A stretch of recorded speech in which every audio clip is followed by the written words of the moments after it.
Hi guys, welcome back to Determined to Praise. So as you guys know, in honor of Mother's Day for the month of May, we're going to have different mothers on giving their testimonies of what they went through with losing children, whether they're having a hard time conceiving, stillbirth, a miscarriage, or lost a child as an adult. It doesn't matter. I just wanted to honor those mothers who may not feel like they are mothers or deserve to be called mothers because they may not have a child or a child of their own. And so I just wanted to really share our stories, our lives, and what we've been through, and how Mother's Day has been for us, and how we've experienced it, and how it has impacted our lives. And so I have my friend Stephanie with me today.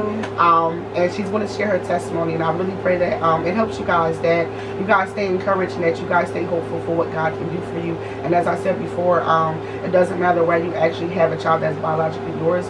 There's going to be multiple people around this earth that you're going to be able to mother and nurture and pour into, and you will still be a mother figure to them. So it doesn't have to be biologically your child in order for you to be a mother to somebody. So Stephanie, where's yours? Hello everyone. I'm just gonna start off by, telling you my story. It started, I was young. I was about 12 years old. I was diagnosed with PCOS. I was overweight, and the doctors basically told me there's a chance that I could never have kids. And when I was young, that's all I wanted. Yeah. I wanted 6 kids. I know my mom used to tell me I was crazy, but so when they told me that, that's like devastating news, especially at a young age. Right. Your mind's not developed. Right. Right. You're not even thinking about kids at 12. Well, I was. I wanted a bunch of them, but yeah. So they kind of like just shut me down from the door, and I struggled. My period never came regular. Weight always fluctuated and all that stuff. So when I did start thinking about having kids, I wasn't really thinking about having kids because they said I couldn't. Right. So when people would say, oh, when are you going to settle down and have kids? I just play it off like, oh, I don't want any. Yeah. Because in my mind, I'm like, I can't have it. Right. But you don't want to just say that to people. Right. So you kind of like, just shrug it off and like, oh, nah, I'm not ready. I don't want no kids, But I was very good with kids. I had multiple family members and friends I would babysit for. I was godmom to my cousin's little boy, and I helped raise their kids. And then God put a person in my life, a friend, who she struggled with addiction, but she had 6 kids. So I kind of got to experience what it was like raising so many kids and all the differences in personalities. Right. Mothering children that aren't yours. I'm telling you, yes. So, I was there, and she was my friend for a long time, but she struggled with her problems on and off for many years. So while I was friends with her, I met my husband, and we started dating, and we weren't getting pregnant. So, we were just starting back in church, and it was hard to have faith because, doctors are saying you can't do this, you can't do that. And then, so it's hard to just trust in God that you're going to get pregnant. Yeah. So, my friend who was in my life for that season, I believe that God put her in my life for a reason. And that was because I was able to show her how I would treat someone else's kids and raising them. There was a time in our friendship, now we were friends for 14 years or so, and there was a time in our friendship where she had another friend who was pregnant, but she was in jail, and the baby was born to her while she was in jail, and she couldn't keep the baby, obviously. So she gave custody to my friend. Well, my friend had so many kids that it was just like she didn't need another one. And so I was living with her at the time, and I was like, oh, well, I'll take over, I'll be, when I'm not at work, he'll be with me. He's my responsibility. And I did. I took care of him. And then when the mother got out of jail, she came and took the baby back. So that was like heartbreaking for me because I was really close to him for months, and that was hard. So that was like my first loss of something that felt like my child. So my best friend, again, the one that has the kids, I'm still living with her, dating my husband, which was just my boyfriend at the time. And we're not able to get pregnant. We're not, well, we didn't think we were able to get pregnant because we weren't protecting ourselves. We were basically actively trying, and it wasn't happening. So my friend, she had 6 kids, and basically she had tubes tied, cut, burnt, all that. Didn't want no more kids, and she ended up pregnant. So when she ended up pregnant, we were in church, and she didn't want to go have an abortion. So she one day asked me if I wanted to raise a child. I was like, I mean, I can help you, like, because it's just shock. And you're like, you don't expect nobody to be like, do you want to raise my child? You know, I'm like, yeah, you're the mom, I'll be auntie, you know, you want me to keep him overnight? Got him. You know, but she's like, no, I want you and your boyfriend to raise this baby as your child. And she's like, no way. You know, so I'm like, well, I gotta talk to him first. You know, I can't just decide, you know, whatever. So me and him, we sat down, we had a conversation. At this point, we had been together for like 5 years, and we haven't been pregnant once. So he agreed to it, and you know, this was like very early on. She was only a few weeks pregnant, and we're like, yeah, sure, we'll do it. Like, you know, so we were there throughout the whole time she was pregnant. You know, I went to doctor's appointments when I could, when I wasn't working. And then it came time for the baby to come. And he was 6 weeks premature. She had been using drugs, you know, during her pregnancy stuff. But thankfully, he didn't come out addicted to anything. He didn't have anything in his system. He did have, I was there for the delivery. I was able to be in the room, so I was able to watch him come out. You know, I was there every step of the way. How was that experience? It was definitely an experience. I was flush, very flush. But yeah, no, natural birth. He came out, he was a little blue because his cord was wrapped around his neck, so they kind of rushed him down to the NICU and everything. And where he was early, he was at that point where they start learning how to suck on things. And so he had a feeding tube for the first 24 hours. They learned how to feed quick, you know. He spent about 12 days in the NICU, and when he came home to me and my husband. And we've had him ever since. So we were blessed with our child, you know, and she was my best friend, so I kept her around. You know, I was going to be T.P, you know. So this is what I mean when I say God puts people in our life for a season. You know, no matter how long that season is, that season could be a day or two, it could be a week, it could be a month, or it could be years. And in this case, there was a lot of things that she had to know about me. So this season was a long season. But when my son turned about a year old, we cut ties because the addiction just became too bad. And she would threaten me with, you know, idle threats because I know that she couldn't stand up against me in court. But it's just like, you know, he's not biologically mine. I just have custody of him. You know, so it's like these things are just always in the back of your mind. Like, what if, you know, she can do something? You know, she's got all these kids, and she's very smart when it comes to like what she says to court and stuff like that. But she can't stay off the drugs. You know, she's facing child neglect and abuse charges, so I know that she can't take him from me. But it's still like always the possibility that it could. For years that bothered me, but I had to do what was best for my son, which she asked me to in the beginning. She's like, you know, I want you to raise him like you would raise your own child. So for me, I wouldn't have my child around those things. And I wouldn't put my child in certain situations. So therefore, I just cut all ties with the family, which hurts. You know, it still hurts me to this day because for 14 years, I watched her kids grow up. I lived with her for many of those years, you know, and she was my best friend. So to cut her off is not, I didn't just do it lightly. I did it because I'm a mother and I'm trying to do what's best for my child.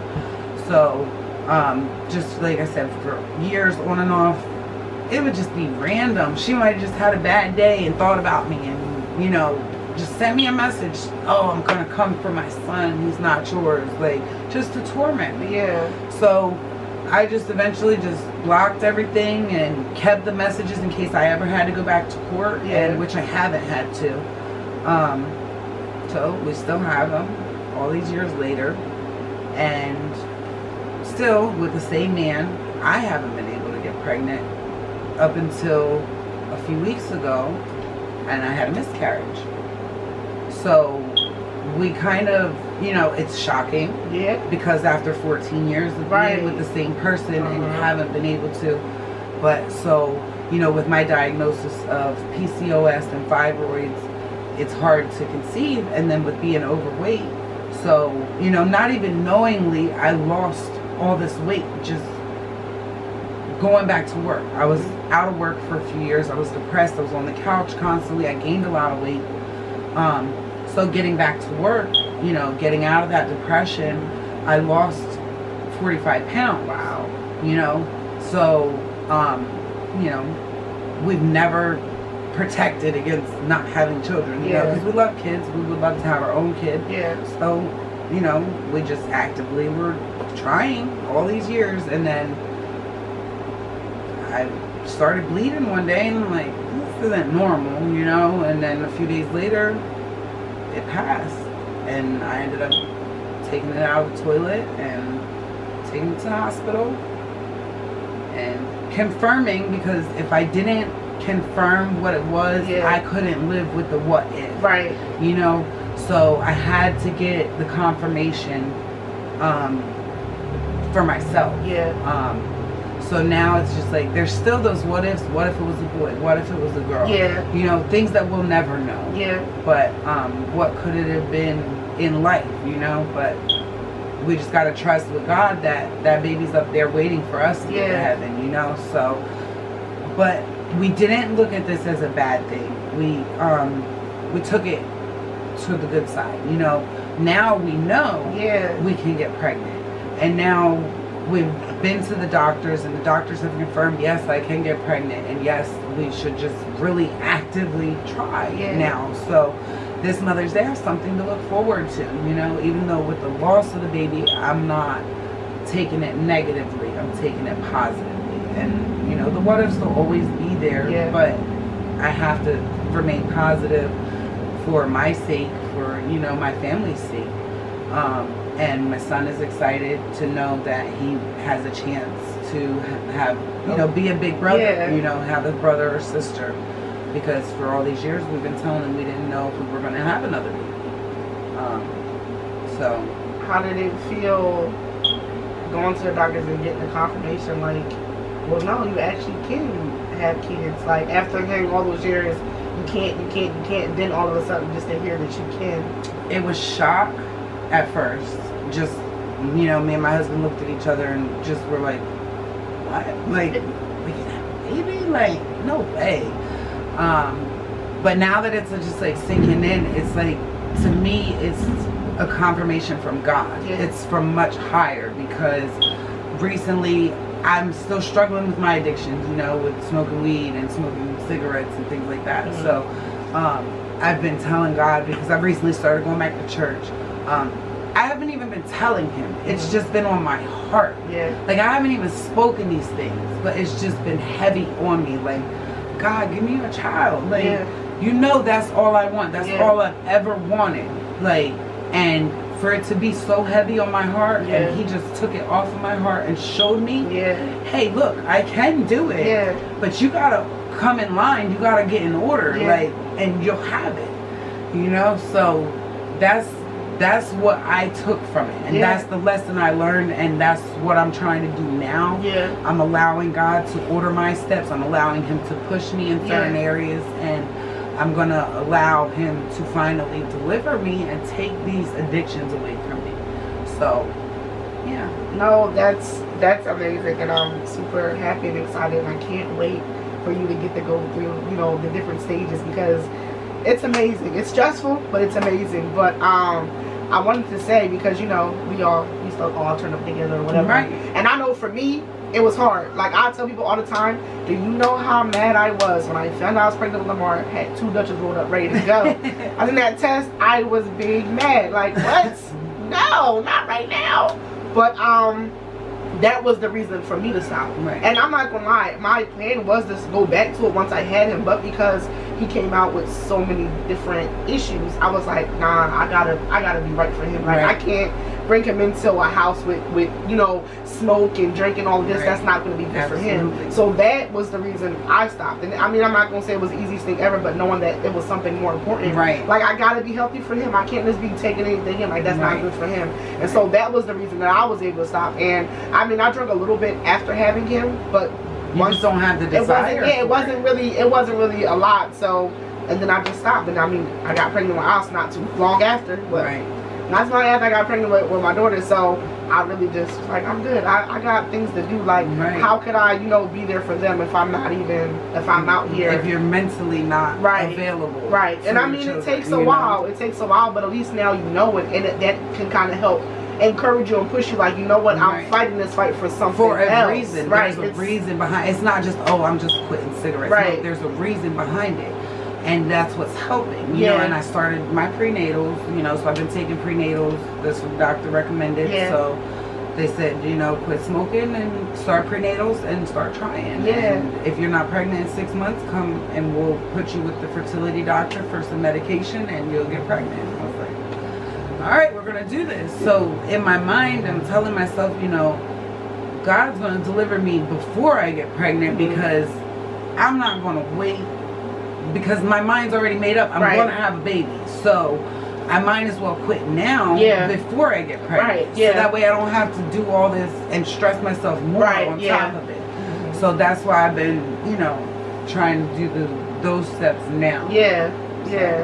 No, it's definitely a struggle, but you definitely got it, man. The God be served. And I ain't going back. I already got my mind made up. Once I'm done, because if I'm serving Jesus and I'm serving God, why would I go back? Yeah. You know, He's going to do so much more than I can even imagine in my life. You know, and He's showing me that this year. Yes. Like, He's really moving in my life this year, you know, and like I said, I didn't even have to pray about it. It was just on my heart heavy for weeks. Like, Lord, I just want another baby. I'm getting old. Like, you know, and then that happened. And I'm just like, wow, that's amazing. Yeah. Like, so it was sad. It was sad. It was a sad experience. Don't get me wrong. It's hurtful, you know.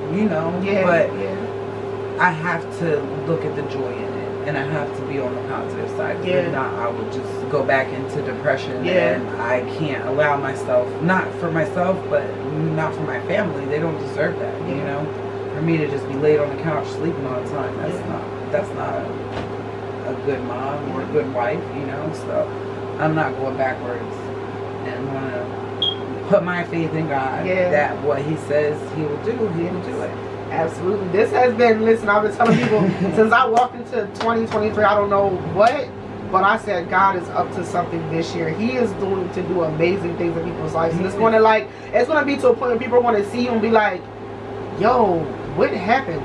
And when you tell them, no, this was God. It was God. I didn't have nothing to do with this. You know, like, He did this. Right. Like, we just coming to Him, we talking to Him, we praying to Him, we pouring out our hearts without even opening our mouths. Like, we're just coming in line with Him and His word and His will, and that's what it takes. Yes, absolutely. After 14 years of not having a baby with the same man, just like that, that's amazing to me. And only one person can do that, and that's God. He's there, my spirit. Let's go, Jesus. Because, it showed me what I needed for my life to make the changes that I need to follow Him. Yes, absolutely. Amazing. I love it. That is amazing. Thank you for coming and for sharing that. And I really, really hope that this encourages somebody, because like she said, that's 14 years of... That's what, like the woman in the Bible that had the issue of blood for 12 years, she was healed. Exactly. So, you know. As be hopeful, because we just never know what God can, God can do. Anything. Or what He's going to do. Anything. You never know. So be hopeful and trust in Him. Trust in Him. I pray that you guys enjoyed this video. Please stay encouraged, stay hopeful, trust in the Lord that we serve, and know that He can do the impossible. That means anything can happen at any given time. So doctors are there, but they don't have the final say in anything. They don't have the final say. So you can hear what they say, but then you go and you pray to God about it, because He's the one that can make it happen. Yes, 100%. So stay encouraged, stay hopeful. I pray that you guys enjoyed the video and stay encouraged. Again, we're going to be sharing the testimonies all month long, so I pray that you guys watch, that it really helps you guys get through Mother's Day, and just know that you guys are still loved and you guys still deserve to be honored, and there's still people around you for your mother, even if you don't biologically have a child. So I'll see you guys in the next video. Bye.